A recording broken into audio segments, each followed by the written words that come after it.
എനിക്കൊരു പിടിയും കിട്ടുന്നില്ല. പക്ഷേ എനിക്കറിയാടാ, അവള് പുഴച്ചാടി ആത്മഹത്യ ചെയ്തു എന്നുള്ള വാർത്ത എല്ലാ പത്രങ്ങളിലും വന്നിട്ടുണ്ട്. അവളും ആ വാർത്ത കണ്ടിട്ടുണ്ടാവും.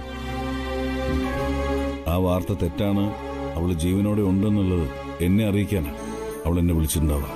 അങ്ങനെയാണെങ്കിൽ അച്ഛനോടത് പറയാൻ കഴിയാത്ത സ്ഥിതിക്ക് തുളസി എന്നെ വിളിച്ചറിയിക്കേണ്ടതല്ലേ? എടാ, നീ അവളുടെ മനസ്സ് മനസ്സിലാക്കുന്നില്ല എന്നുള്ള സങ്കടത്തോടെയാ അവൾ ഈ വീട് വിട്ടു പോയത് തന്നെ.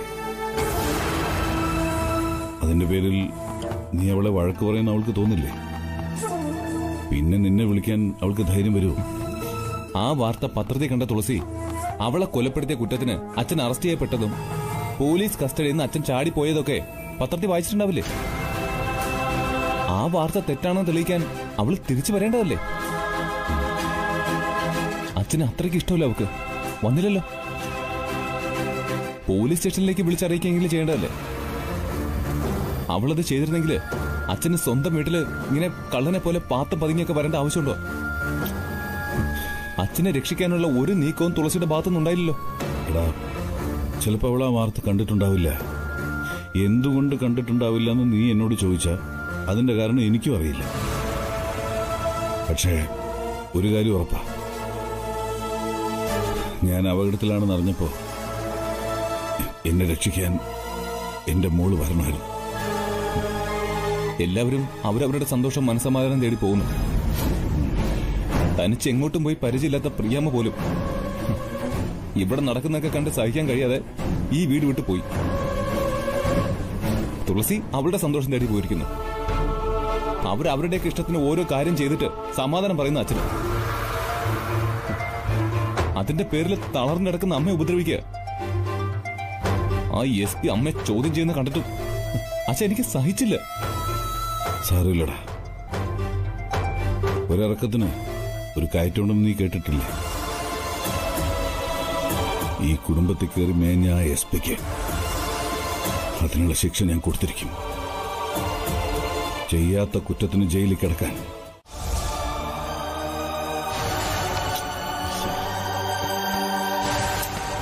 അച്ഛൻ എന്തായി തരുന്നേ? എടാ, ഇവിടെ ഒരു ഡയറി ഉണ്ടായിരുന്നു. ഡയറിയോ? ആരുടെ ഡയറി? ആ ഡോക്ടർ ഇന്ദുലേഖയുടെ.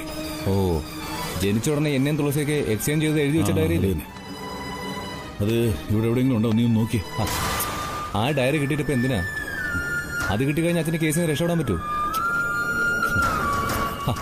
അച്ഛൻ എന്താ ഒന്നും പറയാത്തെ? എടാ, സംസാരിച്ചു നിൽക്കാൻ എനിക്ക് നേരമില്ല. പുറത്ത് പോലീസുകാരുള്ളതല്ലേ.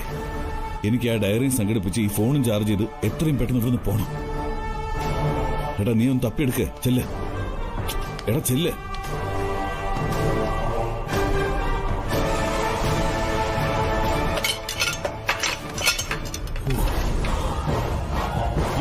അകത്തെന്തോ ശബ്ദം കേട്ടല്ലോ. അതെ സാർ.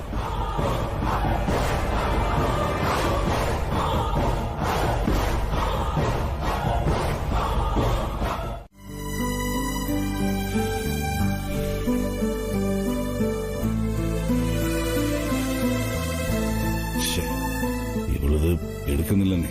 അപ്പൊ പിന്നെ എന്ത് ചെയ്യാ സാറേ? ഞാൻ ആ നമ്പർ തനിക്ക് വാട്സപ്പ് ചെയ്തു തരാം. ഈ നമ്പറിന്റെ ഉടമസ്ഥനെ കണ്ടെത്താൻ വലിയ ബുദ്ധിമുട്ടൊന്നുമില്ലല്ലോ. തന്റെ നമ്പറിൽ നിന്ന് വിളിച്ചിട്ട് എടുത്തില്ലെങ്കിൽ താൻ അവളെ നേരിട്ട് ചെന്ന് കാണണം. അച്ഛൻ സബ് ജയിലിൽ റിമാൻഡിൽ കഴിയുകയാണെന്ന് തുളസിയോട് പറയണം. അതിന്റെ കാരണം അവളാണെന്ന് കൂടി പറയണം. ഞാൻ തന്നെ അന്വേഷിച്ചു പോവുമായിരുന്നു. പക്ഷേ വേണ്ട, ചാടിപ്പോയ പ്രതിയെ പിടികൂടാൻ വൈകിയ തന്റെ കരിയറിനെ അത് ബാധിക്കും. ഞാൻ കാരണം ഇനി തനിക്കൊരു ബുദ്ധിമുട്ടുണ്ടാവരുത്. എന്നെ പിടികൂടിയെന്ന് SP സാറിനൊന്ന് വിളിച്ചറിയിച്ചേക്ക്. അതിനു മുമ്പ് ഒരു കാര്യം കൂടി പറയാനുണ്ട്. ഒരു വണ്ടി നമ്പർ കൂടി ഞാൻ അയച്ചുതരാം. ജയശീലിനെ ഇടിച്ചു വന്ന വണ്ടിയുടെ നമ്പറാ അത്. ഈ ഉടമസ്ഥനെ കണ്ടെത്താൻ ACP ലേഖ രവിശങ്കർ കൂടി ശ്രമിച്ചിരുന്നു. അവര് ട്രാൻസ്ഫർ വാങ്ങിച്ചു പോയതിനു ശേഷം ആ അന്വേഷണം നിലച്ചു. ചില കുടുംബ പ്രശ്നങ്ങൾ കാരണം എനിക്കും അതിന്റെ പുറകെ പോകാൻ ഒട്ടും സമയം കിട്ടിയില്ല. ആ വണ്ടിയുടെ ഉടമസ്ഥനെയും താൻ കണ്ടെത്തണം. ജയശീലിന്റെ മരണത്തിൽ എനിക്കൊരു പങ്കുമില്ലെന്ന് എനിക്ക് തെളിയിക്കണം. തുളസിയുടെയും ജയശീലിന്റെയും കേസുകളിൽ എന്റെ നിരപരാധിത്വം തെളിയിക്കപ്പെട്ടാൽ എനിക്ക് പുനരന്വേഷണം ആവശ്യപ്പെടാൻ കഴിയും. എനിക്ക് രക്ഷപ്പെടാൻ കഴിയും. എന്നെ കൊണ്ട് ചെയ്യാൻ പറ്റുന്ന എല്ലാ സഹായവും ഞാൻ സാറിന് ചെയ്തുതരാം. തന്റെ പിടിയിൽ നിന്ന് ചാടിപ്പോയതാണ് ഞാൻ ഒരിക്കൽ കൂടി തന്നോട് ക്ഷമ ചോദിക്കുക. ആ SP വിളിച്ച് പറഞ്ഞേക്കും. പിന്നെ എന്നെ മജിസ്ട്രേറ്റിന്റെ വീട്ടിൽ കൊണ്ടുപോയാൽ മതി. പ്രതിയും കൊണ്ട് വരുന്നുണ്ടെന്ന് മജിസ്ട്രേറ്റിനെ വിളിച്ച് അറിയിക്കുകയും വേണം. വൈകിക്കണ്ട. താൻ വണ്ടി എടുക്കും. ക്ഷമിക്കണം സാർ. സാറിന്റെ ഈ പ്രവൃത്തികളിൽ നിന്നും സംസാരത്തിൽ നിന്നും മനസ്സിലാക്കാം സാറിന്റെ കൈകൾ ശുദ്ധമാണെന്ന്. നിരപരാധിയായ സാറെന്തിന് സബ് ജയിലിൽ കഴിയണം? ഞാനതിന് സമ്മതിക്കില്ല. സാറ് തന്നെ സാറിന്റെ നിരപരാധിത്വം തെളിയിക്കണം. ഞാൻ സാറിനെ സഹായിക്കാം. പക്ഷേ നിയമത്തിന്റെ കണ്ണിൽ ഞാനിപ്പോഴും കുറ്റവാളിയാടും. എന്നെ കാണുന്ന ഏത് പോലീസുകാരനും എന്നെ പിടികൂടും. സാറിനെ ആരും കാണില്ല. അതിന് പറ്റിയ സ്ഥലമൊക്കെ എന്റെ കസ്റ്റഡി. അത് മാത്രമല്ല, ഞാൻ മൂളാനേ മറ്റൊരു കാരണം കൂടിയുണ്ട്. ഇവിടെ നീയുണ്ടല്ലോ. നീ മാത്രമേ ഉള്ളു താനും. ഞാൻ മാത്രമല്ല, അമ്മയും ഉണ്ട്. ഉണ്ടായിട്ടെന്താ, മൊത്തം ഫ്യൂസ് പോയി കിടക്കുകയല്ലേ. ഞാൻ ചോദിച്ചിട്ടേ പ്രസാദ് മാമൻ ഒന്നും വിട്ടു പറയുന്നില്ല. നിന്റെ ഭാര്യ എന്താ അവളുടെ പേര്? ആ, തുളസി. എവിടെ പോയതാന്ന് ഞാൻ ചോദിച്ചപ്പോഴേ മാമനൊരു ഉരുണ്ടുകളി. എന്തോറ്റിയടാ, നിങ്ങൾ തമ്മിൽ പിരിഞ്ഞോ? വേക്കൻസി ഉണ്ടെങ്കിൽ പറയണം കേട്ടോ. എന്റെ കള്ളുകുടിയനെ ചവിട്ടി പുറത്താക്കിയിട്ട് ഞാൻ നിന്റെ കൂടെ പോർക്കാം. നിന്റെ വായിലെ നാവിന് ഒരു മാറ്റമില്ലല്ലേ? വായിലെ നാവ് മാത്രമല്ല, എന്റെ മനസ്സും പഴയതുപോലെ തന്നെയാ. പറ്റുമെങ്കിൽ നീ ഒന്ന് കയറി പരിശോധിച്ചു നോക്ക്. നീ അവിടെ ഇളിച്ചോണ്ടിരിപ്പുണ്ടാവും. നിന്നെ എനിക്ക് മറക്കാനേ പറ്റില്ലടാ. ദേ, ഒന്നും മിണ്ടായിരുന്നേ. നീ വിചാരിക്കുന്ന പോലെ ഞാനും തുളസിയും തല്ലി പിരിഞ്ഞിട്ടൊന്നുമില്ല. അവളൊരു കോഴ്സ് ചെയ്യുന്നുണ്ട്. ദൂരം കൂടുതലായതുകൊണ്ട് അവള് ഹോസ്റ്റലിൽ നിന്നാ പഠിക്കുന്നത്. അവള് വീക്കെൻഡിൽ വരും. വീക്കെൻഡിലല്ലേ വരൂ? ബാക്കിയുള്ള ദിവസങ്ങൾ എനിക്ക് കിട്ടുമല്ലോ. എന്താ നിന്റെ ഉദ്ദേശം? അച്ഛൻ വിളിച്ചു വരുത്തിയാന്ന് ഞാൻ നോക്കില്ല.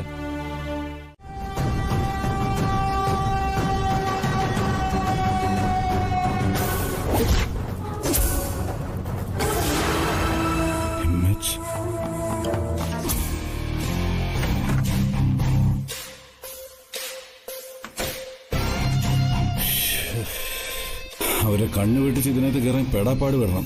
അയ്യോ, കോളായിരുന്നു. ഓക്കെ, ബാക്കി ഡീറ്റെയിൽസ് കിട്ടിയിട്ട് എന്നെ അറിയിച്ചാൽ മതി.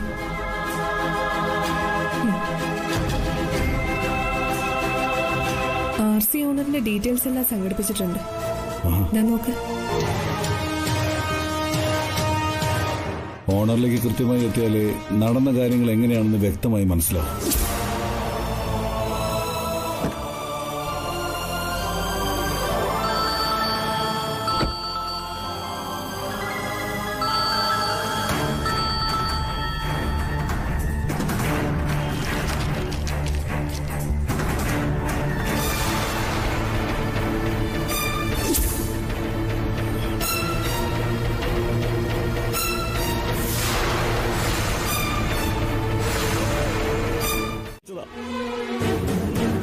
നീ പറയുന്നതൊക്കെ നിനക്ക് തന്നെ വിനയായിട്ട് മാറും. നിന്റെ ഭാര്യയെ പിടിച്ചോണ്ട് വന്ന് നിന്റെ മുന്നിലിട്ട് 4 പെരുമാറിയ അവള് പറയടാ സത്യം. ചെയ്യണോ? ഞാൻ ചെയ്യണോ? വേണ്ട സാർ, ഞാൻ അയച്ച മെസ്സേജ് തന്നെ സാറേ അത്. എന്ന് വെച്ചാ നിനക്ക് ആവശ്യത്തിനുള്ള പഠിപ്പൊക്കെ ഉണ്ടെന്ന് അല്ലടാ? അറിവില്ലായ്മ കൊണ്ട് പറ്റിപ്പോയ തെറ്റാണെന്ന് നീ പറഞ്ഞതൊക്കെ കള്ളമാണെന്ന് ഇപ്പൊ തെളിഞ്ഞില്ലേ? എനിക്ക് 3 ചോദ്യങ്ങൾ നിന്നോട് ചോദിക്കാനുള്ളൂ. ജയശീലിനെ നീ മനഃപൂർവ്വം വാഹനം ഓടിച്ച് കൊലപ്പെടുത്തിയതല്ലേ? ഇങ്ങനെ ക്രൂരമായി കൊലപ്പെടുത്താൻ മാത്രം ജയശീലൻ നിന്നോട് ചെയ്ത തെറ്റെന്തായിരുന്നു? നീ ആ കൃത്യം ചെയ്തത് നിനക്ക് വേണ്ടിയോ അതോ മറ്റാർക്കെങ്കിലും വേണ്ടിയെടുത്ത കൊട്ടേഷനോ? പറയടാ. കൊട്ടേഷനാണെങ്കിൽ ആരുടെ കൊട്ടേഷൻ? അതുകൊണ്ട് വീട്ടുകാരുമായിട്ട് ഒരു കണക്ഷനുമില്ല. നീ സ്നേഹിച്ച ആള് 5-6 മാസം കൂടെ പൊറപ്പിച്ചിട്ട് നിന്നെ കളഞ്ഞിട്ട് പോയി. ജീവിക്കാൻ ഇപ്പൊ ഒരു വഴിയുമില്ല. അങ്ങനെയൊക്കെ എങ്ങനെ അടി പറയാ? എന്റെ ആദ്യം എന്നെ കളഞ്ഞിട്ടൊന്നുമില്ല. ആദ്യയിൽ നിന്ന് മുങ്ങി നടക്കുന്നത് ഞാനല്ലേ. ഇലക്ഷൻ സമയത്ത് സാറിന് വേണ്ടി കുറെ മുദ്രാവാക്യം വിളിച്ചതാ. അതിനുള്ള പ്രത്യുപകാരമായിട്ടാ ഞാൻ ഈ സഹായം ചോദിച്ചപ്പോൾ നോക്കാമെന്ന് അദ്ദേഹം പറഞ്ഞത്. പക്ഷെ സാറിന് നിന്നോട് സഹതാപം തോന്നിയാലേ റെക്കമെൻഡ് ചെയ്യുള്ളൂ. മൾട്ടിനാഷണൽ കമ്പനിയാ. അവിടെ ജോലി കിട്ടിയാൽ നീ രക്ഷപ്പെട്ടു. ആ ജോലി വേണ്ടേ നിനക്ക്? വേണം, പക്ഷേ കൂടുതൽ സെന്റിമെന്റ്സ് കാണിച്ചാൽ ജീവിക്കാൻ കഴിയില്ല തുളസി. വീടും കൂടെ ഉപേക്ഷിച്ച് വന്നതല്ലേ നീ. ഇനി നീ നിന്നെ കുറിച്ച് മാത്രം ആലോചിച്ചാ മതി. ഒന്ന് പിടിച്ചു നിൽക്കാൻ വേണ്ടി ഭർത്താവിനെ മോശക്കാരനാക്കിയെന്ന് വെച്ച് ആദിക്ക് ഒന്നും സംഭവിക്കാൻ പോകുന്നില്ല. നമുക്ക് MLA സാറിനെ പോയി കാണാം.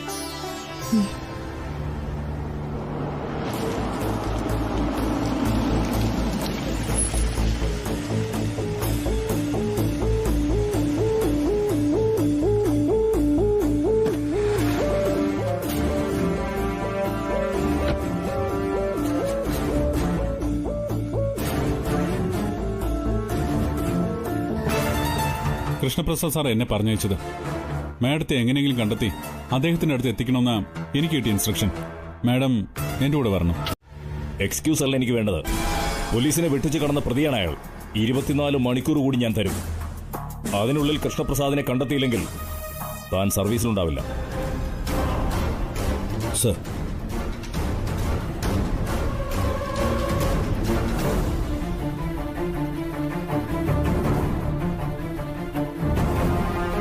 ഹേയ് വേണ്ട സർ. സാറിന്റെ സർവീസ് റിവോൾവറിലേ നോക്കുന്നു. ഹേയ് വേണ്ട സർ, ഞാൻ അറ്റാക്ക് ചെയ്യാൻ വന്നതല്ല. ഇനി ഓടിപ്പോവാനും ഉദ്ദേശമില്ല. സാറിന് മുമ്പിൽ കീഴടങ്ങാനാണ് ഞാൻ വന്നത്. സാറ് എന്റെ അറസ്റ്റ് രേഖപ്പെടുത്തിക്കോളൂ. അതിനു മുമ്പ് എനിക്കേറെ സഹായങ്ങൾ ചെയ്തു തന്ന സാറിന് ഞാനൊരു ഗിഫ്റ്റ് കൊണ്ടുവന്നിട്ടുണ്ട്. പൂർണ്ണ മനസ്സോടുകൂടി സാർ അത് സ്വീകരിക്കണം.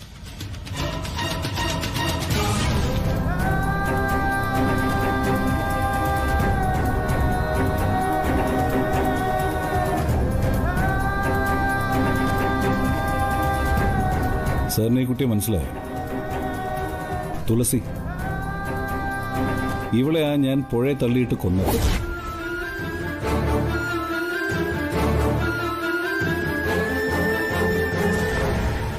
എന്നെ ആരും കൊന്നിട്ടില്ല. ഞാൻ പുഴയിൽ ചാടിയിട്ടുമില്ല. അല്ല, ഇത് തുളസിയാണെന്നുള്ള കാര്യത്തിൽ സാറിന് സംശയമൊന്നുമില്ലല്ലോ. അപ്പോ സാർ എന്റെ പേരിൽ ആരോപിച്ച ആരോപണങ്ങളിൽ ഒന്ന് തെറ്റാണെന്ന് ഞാൻ തെളിയിച്ചു. അല്ല, സാറിന് അബദ്ധം പറ്റിയതാണോ അതോ മനഃപൂർവ്വം ചെയ്തോ എന്നെ കൊടുക്കാൻ? സോറി കൃഷ്ണപ്രസാദ്, എനിക്ക് മൊഴി നൽകിയവർക്ക് സംഭവിച്ച പിഴവ. അവരെ ഞാൻ വിശ്വസിച്ചു പോയി. അങ്ങനെയാണെങ്കിൽ സാറിന് മറ്റൊരു പിഴവ് കൂടി സംഭവിച്ചിട്ടുണ്ട്.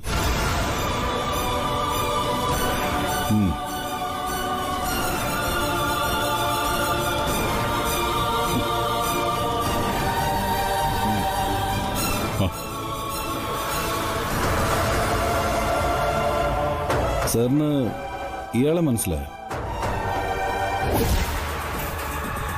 സർ, ഇയാളാണ് ജയശീലിനെ വാഹനം പിടിച്ച് കൊലപ്പെടുത്തിയത്.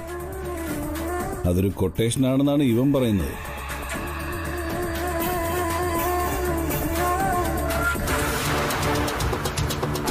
ആരുടെ കൊട്ടേഷനാണെന്ന് ഇവൻ പറയുകയും ചെയ്തു.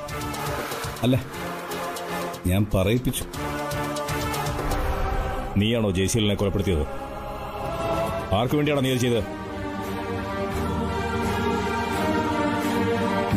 സാറേ, ഞാൻ പറഞ്ഞില്ലേ സാറിന് ഞാനൊരു ഗിഫ്റ്റ് കൊണ്ടുവന്നിട്ടുണ്ടെന്ന്. അത് സാറ് സ്വീകരിക്കണം. നീ അമ്മ എത്രത്തോളം നോക്കുന്ന എനിക്കറിയാം.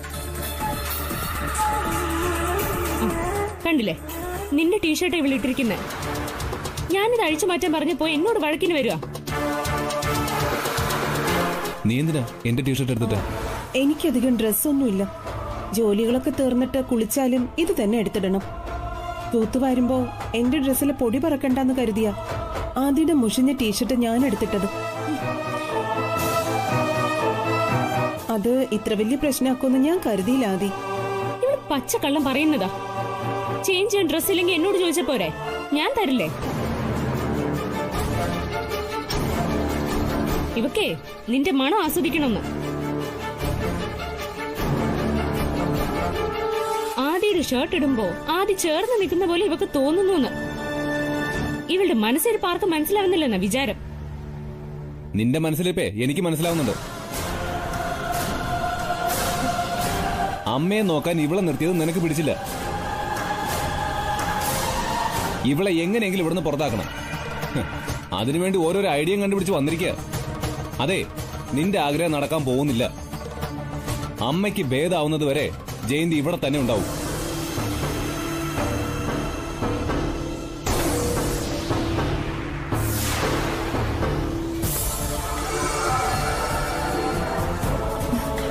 പാവം ചമ്മിപ്പോയി.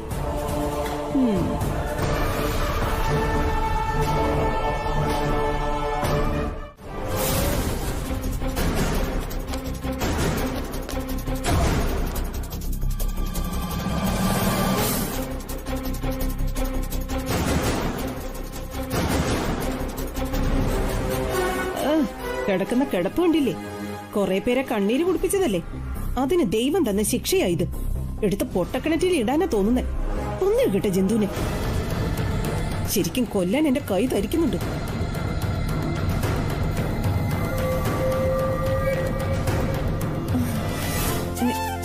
എന്തിനാ ദുർഗമാമി സങ്കടപ്പെടുന്നേ?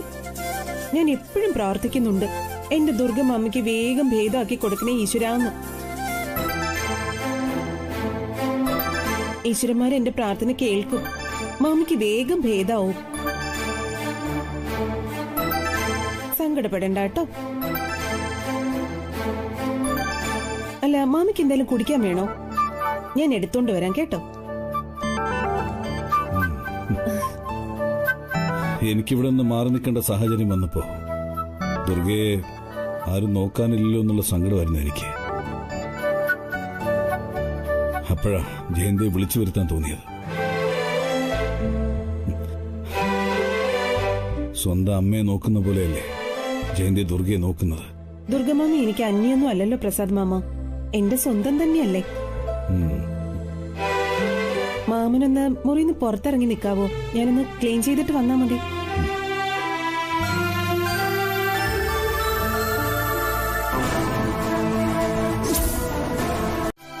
ഉച്ചയ്ക്ക് ഞാൻ സിറ്റിയിൽ വരുന്നുണ്ട്. അപ്പൊ കളക്ട് ചെയ്തോളാം. ആ ശരി. എന്താ ജയന്തി, എന്തിനാ കരയുന്നത്? എന്റെ തലവരെ ഓർത്തിട്ട്. കല്യാണം കഴിഞ്ഞ അന്ന് തുടങ്ങിയതാ തല്ലും തൊഴിയും കൊള്ളൻ. അയാളുടെ കണ്ണെത്താത്ത സ്ഥലത്ത് പോയ അതിനൊരു സമാധാനം ഉണ്ടാവില്ലോ എന്ന് ഓർത്തിട്ട പ്രസാദ് മാമൻ പറഞ്ഞപ്പോ ബാഗും തൂക്കിക്കൊണ്ട് ഇങ്ങോട്ട് വന്നത്. ഇവിടെ എന്റെ ഗതി അത് തന്നെ, മറ്റുള്ളവരുടെ തല്ലുകൊള്ളൻ. നീ എന്തൊക്കെയാ പറയുന്നേ? ഇവിടെ നിന്നെ തല്ലാനാരാ? ഞാനായിട്ടത് പറയുന്നില്ല. അതാരാണെന്ന് ആദ്യം സ്വയം കണ്ടുപിടിച്ചാ മതി. ജയന്തി ഒരു മണ്ടിയ. ആദിയുടെ കുടുംബ ജീവിതം താറുമാറായി പോയെന്ന് ആൾക്കാരെ കൊണ്ട് പറയിപ്പിക്കരുതല്ലോ. അല്ലെങ്കിൽ തന്നെ എന്റെ തലവരെ എങ്ങനെയായി പോയതിന് മറ്റുള്ളവരെ കുറ്റപ്പെടുത്തുന്ന എന്തിനാ? അനുഭവിക്കുക എന്നെ. എനിക്കൊന്നും മനസ്സിലാവുന്നില്ല. ഇതിൽ കൂടുതലൊന്നും എനിക്ക് പറയാനില്ല ആദി. ഞാൻ തിരിച്ചു പോവാ.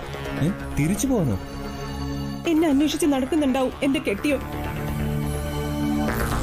കണ്ടു കിട്ടാത്തതിന്റെ ദേഷ്യം മുഴുവൻ മനസ്സിലുണ്ടാവും. എന്നെ കാണേണ്ട താമസം പലിശ സഹിതം അയാൾ അതെല്ലാം തന്നു തീർക്കുകയും ചെയ്യും. എന്നാലും താലി കെട്ടിയ ആളുടെ കൈകൊണ്ടല്ലേ. വഴിയെ പോകുന്നവരുടെ തല്ല് കൊള്ളുന്നതിലും ഭേദമല്ലേ. നീ ഒന്ന് തെളിച്ചു പറയുന്നുണ്ടോ? മനുഷ്യനോട് ഭ്രാന്ത് പിടിച്ചിരിക്കുക. ആര് തല്ലിയെന്ന് നീ പറയുന്നത്? തുളസി. തുളസി എന്നെ തല്ലിയെന്നോ? എന്തിന്? അതെനിക്കും അറിയില്ല. ഞാൻ ഇവിടെ വന്നത് അവർക്ക് ഇഷ്ടമായില്ല. പ്രസാദ് മാമ വിളിച്ചു വരുത്തിയതുകൊണ്ട് അവർക്ക് എന്നെ പറഞ്ഞയക്കാനും വയ്യ. എന്നാലും എന്നെ ഇവിടെ നിന്ന് പുകച്ച് പുറത്താക്കണം. അതിനു വേണ്ടിയാ ഓരോരോ കാരണങ്ങൾ കൊണ്ട് എന്റെ മെക്കിട്ട് കയറുന്നത്. ആദിയുടെ ഒരു ടീഷർട്ട് ഞാൻ എടുത്തിട്ടതിന് അവൾ ഇവിടെ ഉണ്ടാക്കിയ പുകയിൽ ആദി കണ്ടതല്ലേ. അതിന്റെ പേരില് ആദി എന്നെ ഇവിടുന്ന് പറഞ്ഞയക്കുമെന്നായിരിക്കും അവൾ കരുതിയിട്ടുണ്ടാവുക. അത് നടന്നില്ലല്ലോ. അതിന്റെ ദേഷ്യം തീർക്കാനായിരിക്കും ഇല്ലാത്ത കാരണം പറഞ്ഞ് വീണ്ടും വീണ്ടും അവൾ എന്റെ മെക്കിട്ട് കയറാൻ നോക്കുന്നത്. തുളസിയുടെ ആഗ്രഹം തന്നെ നടക്കട്ടെ, ഞാൻ പൊയ്ക്കോളാം. അമ്മയെ നോക്കാൻ വേണ്ടിയാ അച്ഛൻ നിന്നോട് ഇവിടെ നിൽക്കാൻ പറഞ്ഞത്. നീ ഇവിടെ നിൽക്കണോ പോണോന്ന് തീരുമാനിക്കേണ്ടത് തുളസിയല്ല, ഞാൻ പോലും അല്ല, അത് അച്ഛനാ. നിന്നോട് ഇവിടുന്ന് പോവാൻ അച്ഛൻ പറഞ്ഞിട്ടില്ലല്ലോ. മറ്റാര് പറയുന്നത് നീ കാര്യാക്കണ്ട. ദുർഗമാമിയെ നോക്കാൻ ഇപ്പൊ തുളസി ഉണ്ടല്ലോ ഇവിടെ. ഞാൻ തിരിച്ചു പോകുന്നതായിരിക്കും പ്രസാദ് മാമന് സന്തോഷം. തുളസി അമ്മയെ നോക്കും, കൊറേ നോക്കും. എന്നെ കൊണ്ടൊന്നും പറയിപ്പിക്കണ്ട. നിന്നെ വിളിച്ചു വരുത്തി അച്ഛനൊരു പൊട്ടനൊന്നുമല്ല, അതാദ്യം നീ മനസ്സിലാക്ക്. നിന്നെ അച്ഛനോട് വിളിച്ചു വരുത്തിയിട്ടുണ്ടെങ്കിൽ അതിനൊരു കാരണം ഉണ്ടായിരിക്കും, നീ അത് മനസ്സിലാക്കണം. സത്യം പറഞ്ഞ തിരിച്ചു പോവാൻ എനിക്ക് മനസ്സുണ്ടായിട്ടല്ല. പ്രസാദ് മാമനെ ആദ്യം ധിക്കരിക്കാൻ എനിക്ക് ഇഷ്ടമല്ല. എനിക്ക് ചോദിക്കാനും പറയാനും ആരുമില്ലെന്നാ തുളസിയുടെ വിചാരം. തലേന്ന് രാത്രി ഞാൻ അത്യാവശ്യം കഴിച്ചിട്ടാ വീട്ടിൽ വന്ന് കിടന്നത്. എനിക്ക് പിടിക്കാത്തത് എന്തോ പറഞ്ഞപ്പോ ഞാൻ എന്റെ കെട്ടുകളെ 2 പൊട്ടിച്ചു എന്നുള്ള കാര്യം ശരിയാ. പിറ്റേ ദിവസം കുറച്ച് വൈകിയാ ഞാൻ എണീറ്റത്. ഒരു കട്ടൻ ചായക്ക് വേണ്ടി ഞാൻ അവളെ വിളിച്ചപ്പോ അവള് വീട്ടിലില്ല.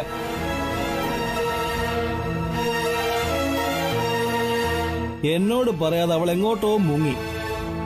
പോക്കൃത്തരല്ലേ മേഡം അവള് കാണിച്ചത്? പറഞ്ഞിട്ട് വേണ്ടേ പോവാൻ? ഞാൻ അന്വേഷിക്കാത്ത സ്ഥലം ബാക്കിയില്ല. എന്റെ ടെൻഷൻ ഒന്ന് ആലോചിച്ച് നോക്കിയ മേഡം. അപ്പൊ അവളെ കണ്ടു കിട്ടിയ ഒന്ന് പൊട്ടിക്കണ്ടേ? നല്ല കാനത്തില്.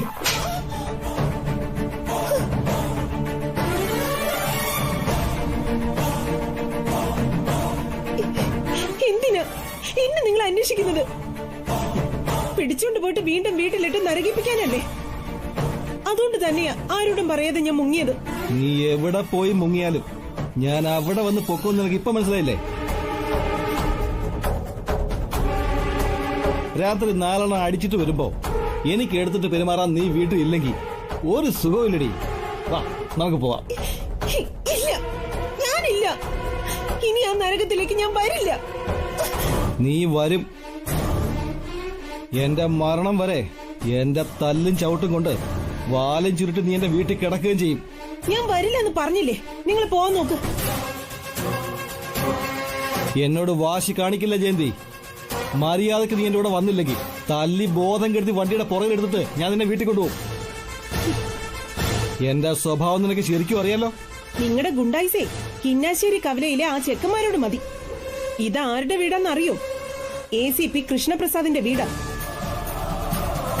ഇവിടെ കിടന്ന് അലമ്പുണ്ടാക്കിയാലേ പ്രസാദ് മാമൻ നിങ്ങളെ തൂക്കിയെടുത്തോണ്ട് പോയി ലോക്കപ്പിലിട്ട് പെരുമാറും. വെറുതെ തടി കേടാക്കാൻ നിൽക്കാതെ പോവാൻ നോക്ക്. നീ ഓർമ്മിപ്പിച്ചത് നന്നായി.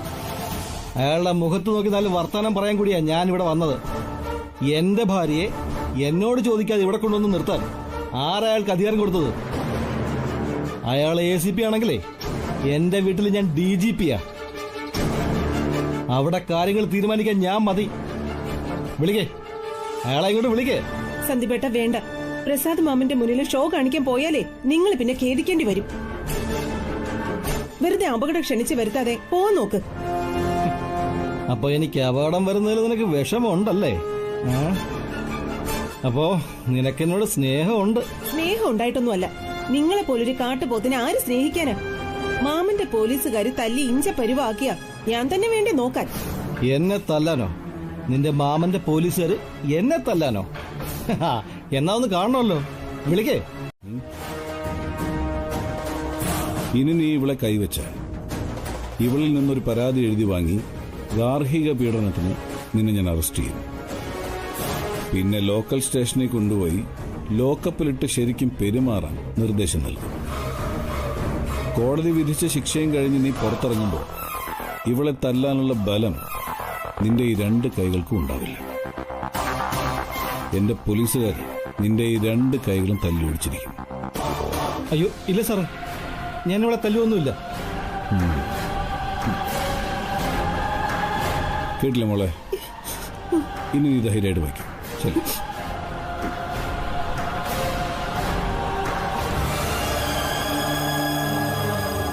എന്നാ നമുക്ക് പോവാം. ഞാൻ എന്റെ ഡ്രസ്സൊക്കെ എടുത്തിട്ട് വരാം.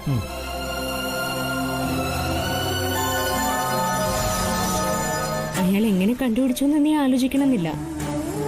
ഇങ്ങോട്ടുള്ള വഴിയെ ഞാൻ കൃത്യമായിട്ട് പറഞ്ഞു കൊടുത്തിരുന്നു. ഇനി നിന്നെ ഈ വഴിക്ക് കാണാൻ പാടില്ല.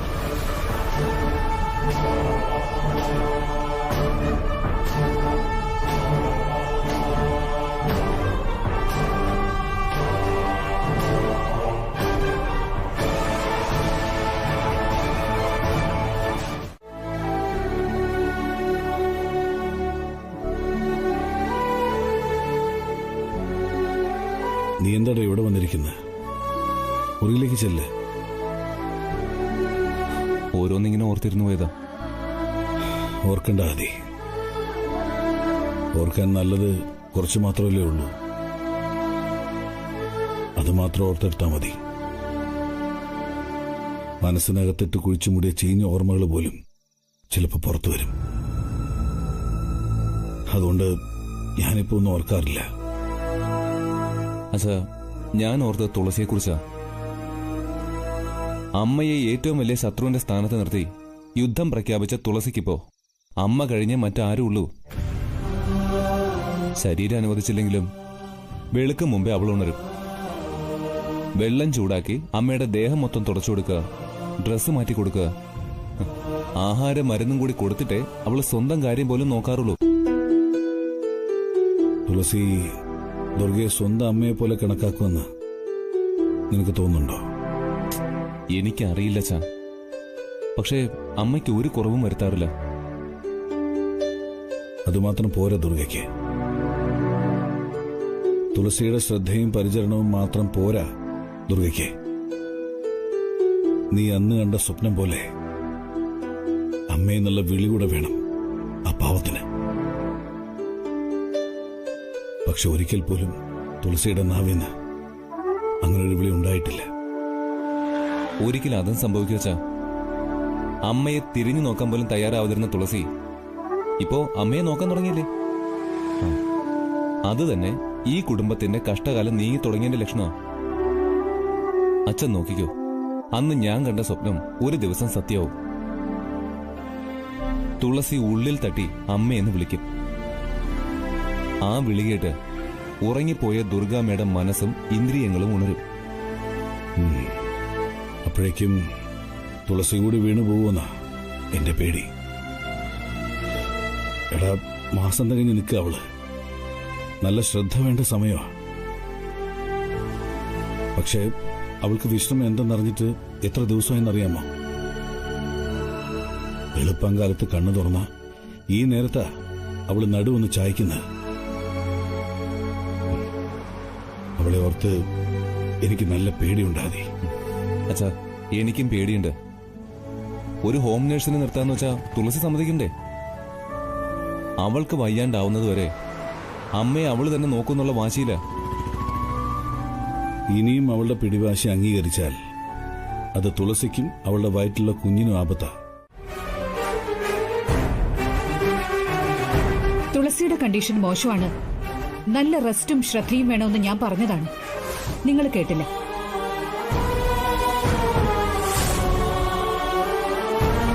ആ കുട്ടിയെ കൊണ്ട് വിശ്രമമില്ലാതെ വീട്ടുപണികൾ വരെ ചെയ്യിച്ചു. എന്തെങ്കിലും ബുദ്ധിമുട്ടുണ്ടായ അപ്പൊ തന്നെ ഹോസ്പിറ്റലിൽ എത്തിക്കണമെന്ന് ഞാൻ പറഞ്ഞതല്ലേ? അതും നിങ്ങൾ കേട്ടില്ല. ആ കുട്ടി അൺകോൺഷ്യസ് ആകുന്നതുവരെ നിങ്ങൾ കാത്തുനിന്നു. ഈ കണ്ടീഷനിൽ കൊണ്ടുവന്ന ഞാനെന്ത് ചെയ്യാനാ? ഡോക്ടർ, തുളസിക്ക് എന്തെങ്കിലും സംഭവിച്ചാൽ അതിന്റെ പൂർണ്ണ ഉത്തരവാദിത്വം നിങ്ങൾക്ക് മാത്രം.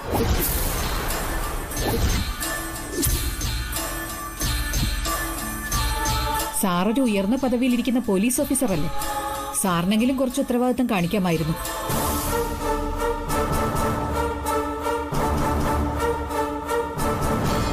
ഒരു മനുഷ്യജീവനല്ലേ, അത് പിടിച്ചു നിർത്താൻ അവസാനം വരെ ഒരു ഡോക്ടർ ശ്രമിക്കണ്ടേ? അതുകൊണ്ട് മാത്രം തിരിച്ചു കൊണ്ടുപോയിക്കോളൂന്ന് ഞാൻ പറയാത്തത്.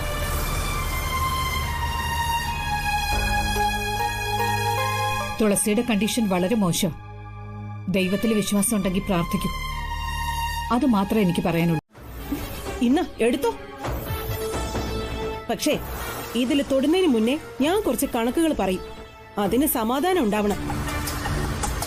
അച്ഛന്റെ വലിവിന്റെ അസുഖം കൂടിയപ്പോഴേ ആശുപത്രിയിൽ കൊണ്ടുപോവാൻ അടുത്ത വീട്ടിലെ ഗോപിച്ചേട്ടനോട് കടം വാങ്ങിയ 1000 രൂപ. കഴിഞ്ഞ തവണ കറണ്ട് ബില്ല് കെട്ടാൻ നളിനിയോട് കടം വാങ്ങിയ 950 രൂപ. പിന്നെ മുടങ്ങിക്കിടക്കുന്ന ചിട്ടി തിരിച്ചടവ്. അതിനു പുറമെ എന്റെ വള പണയം വെച്ച് ബാങ്കിൽ നിന്ന് എടുത്ത 30,000 രൂപ. അതിന്റെ നോട്ടീസ് വന്ന് കിടക്ക്. ബുധനാഴ്ചയെങ്കിലും തിരിച്ചെടുത്തില്ലെങ്കിൽ അത് ലേലത്തിൽ പോവും. ഒന്ന് സ്വസ്ഥമായിട്ട് ജീവിക്കണമെങ്കിലേ തൽക്കാലം ഒരു 40,000 രൂപയെങ്കിലും വേണം. നിങ്ങൾ എന്ത് വഴിയാ കണ്ടിരിക്കുന്നത്? അത് പറഞ്ഞിട്ട് ഇതെടുത്ത് വിഴുങ്ങിക്കോ. കുടുംബത്തിന് വേണ്ടി സമ്പാദിക്കലേ ഭർത്താവിന്റെ മാത്രം കടമയൊന്നുമല്ല, ഭാര്യയ്ക്കൊണ്ട് കുറച്ച് ഉത്തരവാദിത്തങ്ങൾ. ദേ, എന്നെ കൊണ്ട് കൂടുതലൊന്നും പറയിപ്പിക്കരുത്. ദേവമംഗലത്ത് ദുർഗമാമിയെ നോക്കാൻ നിന്നതല്ലേ ഞാൻ. ചുരുങ്ങിയത് ഒരു 10,000 രൂപയെങ്കിലും മാസം കിട്ടുമായിരുന്നു. പക്ഷെ അവിടെ നിൽക്കാൻ എന്നെ സമ്മതിച്ചോ? അവിടെ വന്ന് അലമ്പുണ്ടാക്കിയിട്ട് എന്നെ ഇങ്ങോട്ട് കൊണ്ടുവന്നില്ലേ? എന്നിട്ട് പറയുവാ ഭാര്യയ്ക്ക് കടമയുണ്ടെന്ന്. അത് തെറ്റായി പോയി, ഞാൻ സമ്മതിക്കുന്നു. പക്ഷേ ഒരു ചോദ്യം, ആ സ്ത്രീയെ നീ കുറച്ചു ദിവസം നോക്കിയതല്ലേ? 10 പൈസ തന്നോ അവിടുന്ന്? പോയി ചോദിക്ക്. എന്നിട്ട് കിട്ടുന്നത് ഗോപിക്കും നള്ളിക്കൊക്കെ വീതിച്ചു കൊടുക്ക. അല്ല, നമുക്കിപ്പൊ തന്നെ പോയാലോ? എവിടേക്ക്? ദേവമംഗലത്തേക്ക്. എടീ, കിട്ടാൻ സാധ്യതയുള്ളത് വെറുതെ കളയണ്ടല്ലോ. വാ, ഇറങ്ങ. സന്ധ്യവേട്ട, നിങ്ങൾക്ക് നേരവും കാലമൊന്നും ഓർമ്മയില്ലേ? സമയം എത്രയായെന്ന വിചാരം? ഇവിടുന്ന് ബൈക്ക് എടുത്ത് അത്രയും ദൂരം ചെല്ലുമ്പോഴേക്കും അവിടെ എല്ലാരും ഉറങ്ങിക്കാണും. ഉറങ്ങുന്നവരെ വിളിച്ചുണർത്താലോ. ഈ സന്ദീപേട്ടൻ ഇതെന്താ കള്ള് വലിച്ചു കേറ്റിട്ടാ ഇങ്ങനെ വെളിവില്ലാതെ സംസാരിക്കുന്നത്? അസമയത്ത് ഒരു വീട്ടിൽ കയറി ചെല്ലുന്നത് മര്യാദയാണോ? അതും കാശ് ചോദിക്ക. എടി, ആവശ്യക്കാരൻ ഔചിത്യമില്ലെന്ന് നീ കേട്ടിട്ടില്ലേ? ശവം കണക്കം മാനത്ത് നോക്കി കിടക്കുന്ന ആ പെണ്ണുപിള്ളേ തിരിച്ചും മറിച്ചും കിടത്തുന്ന പണിയല്ലേ നീ ചെയ്തത്? പരാതിയും പരിഭവം ഒന്നുമില്ലാതെ നീ അത് ഭംഗിയായിട്ട് ചെയ്തല്ലോ. കാലണ ശമ്പളം തന്നോ? ഇല്ലല്ലോ. തരാത്തത് അവരുടെ തെറ്റ്. ചോദിച്ചു വാങ്ങാന്നുള്ളത് നമ്മുടെ അവകാശം. എനിക്കങ്ങനെ കണക്ക് പറഞ്ഞു വാങ്ങാനൊന്നും കഴിയില്ല സന്ദീപേട്ട. ഇവിടുന്ന് കുറെ സഹായം പറ്റിയിട്ടുണ്ട് ഞാനും അമ്മയും. ഞാൻ കണക്ക് പറയും പോലെ പഴയ കണക്കുകൾ പ്രസാദ് മാമൻ ഇങ്ങോട്ട് പറഞ്ഞ എന്റെ മിണ്ടാട്ടം മുട്ടിപ്പോവും. വേണ്ട, ആ സ്ത്രീയെ നോക്കി എന്റെ ശമ്പളം ചോദിക്കണ്ട. 4-5 മാസം നീ ഇവിടെ നിന്നല്ലേ? ഇവിടെയുള്ളവർ അതൊക്കെ മറന്നു കാണും. ശമ്പളം ചോദിക്കുന്നതിന് പകരം സഹായം ചോദിക്കാമല്ലോ. നിന്റെ ACP മാമനോട് നീ സഹായം ചോദിച്ചാൽ മതി. സഹായം ചോദിക്കാനും എനിക്ക് പേടിയാ. സന്ദീപേട്ടന് എവിടെയെങ്കിലും ഒരു ജോലി ശരിയാക്കി തരാൻ പറയാം. നല്ല പിടിപാടുള്ള ആളാ പ്രസാദ് മാമൻ. പ്രസാദ് മാമൻ വിചാരിച്ച സന്ദീപേട്ടന് നല്ലൊരു ജോലി തരപ്പെടുത്താൻ പറ്റും. ജോലിക്കെന്റെ പട്ടി പോവും. സഹായം ചോദിക്കാൻ നിനക്ക് മടിയാണെങ്കിലേ ഞാൻ ചോദിച്ചോളാം. ഈ നേരത്തെ എന്റെ തന്ത തുറന്നു വെച്ചിരിക്കുന്നോ ബിവറേജ് ബാറും ഒക്കെ? ഇവിടെ എവിടെങ്കിലും കുപ്പിയിരിക്കുന്നോ ഞാൻ നോക്കട്ടെ. ആദ്യം പ്രസാദ് മാമനൊന്നും കള്ളു കുടിക്കാറില്ല. ആദ്യയുടെ കാര്യം എനിക്കറിയില്ല. പക്ഷെ ACP മാമൻ കള്ളു കുടിക്കില്ല എന്ന് പറഞ്ഞാൽ ഞാനത് വിശ്വസിക്കില്ല. കള്ളു കുടിക്കാത്ത പോലീസുകാരനും. പ്രസാദ് മാമൻ കുടിക്കുന്നത് ഞാൻ കണ്ടിട്ടില്ല. നിന്നെ കാണിച്ചോണ്ടാണോ അയാൾ കുടിക്കുന്നേ? എടി, വലിയ വലിയ ആൾക്കാരെ എല്ലാ തെമ്മാടിത്തരവും ചെയ്യും, പക്ഷെ രഹസ്യമായിരിക്കുന്നു മാത്രം.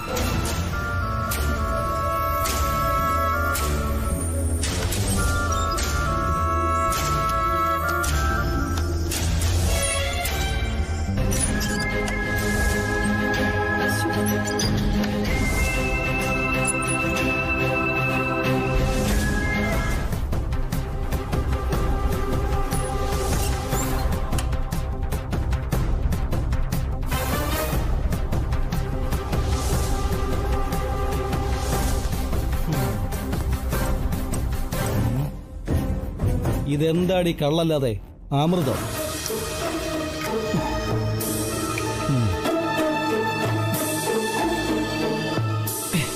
നിന്റെ പോലീസ് മാമൻ കള്ളു കുടിക്കുമെന്ന് ഞാൻ പറഞ്ഞത് സത്യമായില്ലേ? ഈ കള്ളിന്റെ കാര്യത്തിലേ എന്റെ പ്രവചനം ഇന്നേ വരെ തെറ്റിയിട്ടില്ല. ഏത് മരുഭൂമി പോയാലും നിങ്ങൾ കള്ള് സംഘടിപ്പിക്കുമല്ലോ. വീട് പോയിട്ടേ 4 തൂണിൽ ഒരു കൂര പോലും നിങ്ങൾ വെക്കില്ല.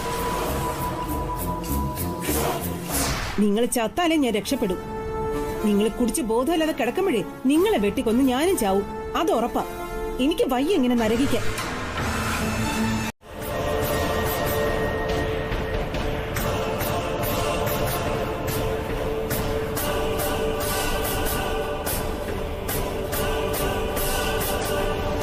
കാശായിട്ടും പൊന്നായിട്ടും ഇനി ഈ വീട്ടിലൊന്നും ബാക്കിയില്ല.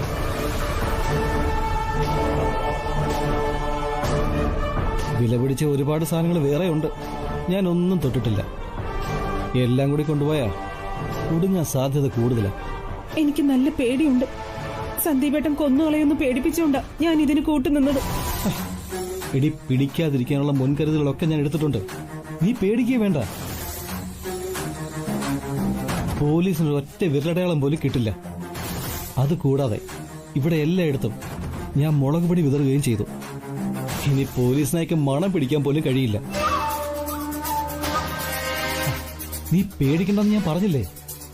ഈ നേരത്തെ ഇവിടെ വരാൻ നമ്മളെ ദൈവം തോന്നിപ്പിച്ചതാ. നീ എന്റെ തലേ കയറിയിരിക്കുന്ന മൂദേവിയാണെന്ന് ഞാൻ പറഞ്ഞത് ഇങ്ങ് തിരിച്ചെടുത്തിരിക്കുന്നു.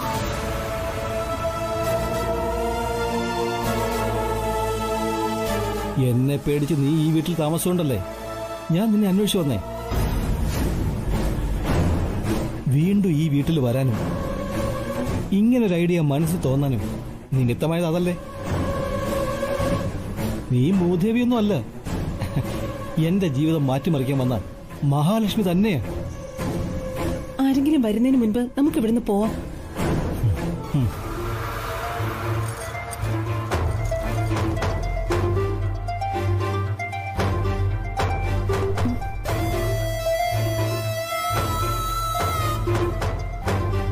മാമി, ഇവളെ എന്റെ തലയെ കെട്ടിവെച്ചെന്ന് ഞാൻ നിങ്ങളെ എന്റെ വായി തോന്നിയതൊക്കെ പറഞ്ഞില്ലേ? അതെല്ലാം ഞാൻ ഇങ്ങനെ തിരിച്ചെടുത്തിരിക്കുന്നു. നല്ലൊരു വീട് വെച്ചിട്ട് ഞാൻ വന്ന് പാല് കാച്ചിട്ട് വിളിക്കും. അന്ന് നിങ്ങൾ ജീവനോടുണ്ടെങ്കിൽ വരണം. വീട് പൂർത്തിയാക്കാൻ 5-6 മാസമെങ്കിലും എടുക്കില്ലേ?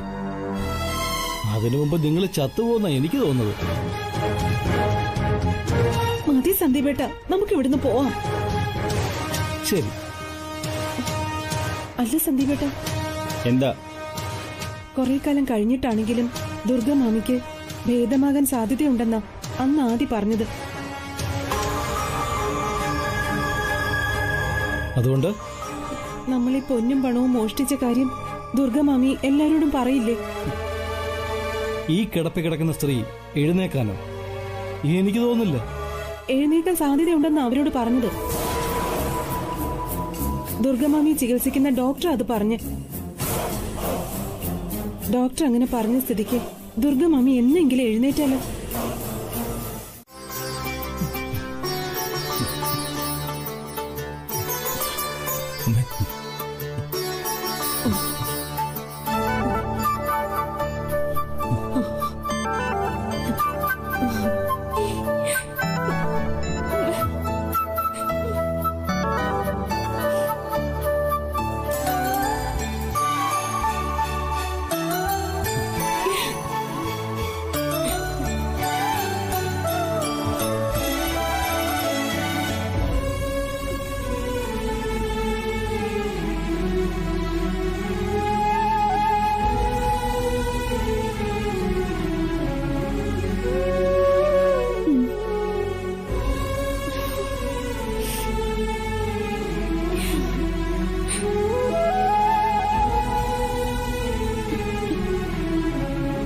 തെറ്റ് ചെയ്തത് മോളല്ലല്ലോ, അമ്മയല്ലേ?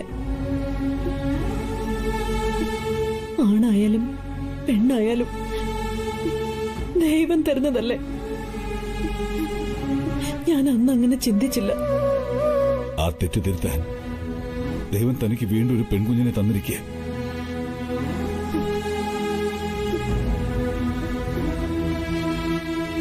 തുളസിക്ക് കൊടുക്കാൻ കഴിയാത്ത എല്ലാ സ്നേഹവും അവൾക്ക് കൊടുത്ത് അന്നെ ഈ കൊച്ചുമോളെ വളർത്ത്.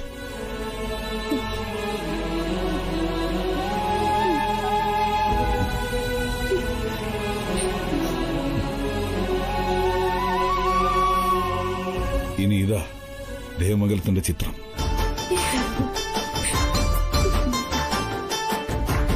പകയും ശത്രുതയും വൈരാഗ്യവും ഒന്നുമില്ലാത്ത പുതിയൊരു ദേവമംഗലത്തിലേക്ക് നമ്മൾ തിരിച്ചു പോകുന്നത്.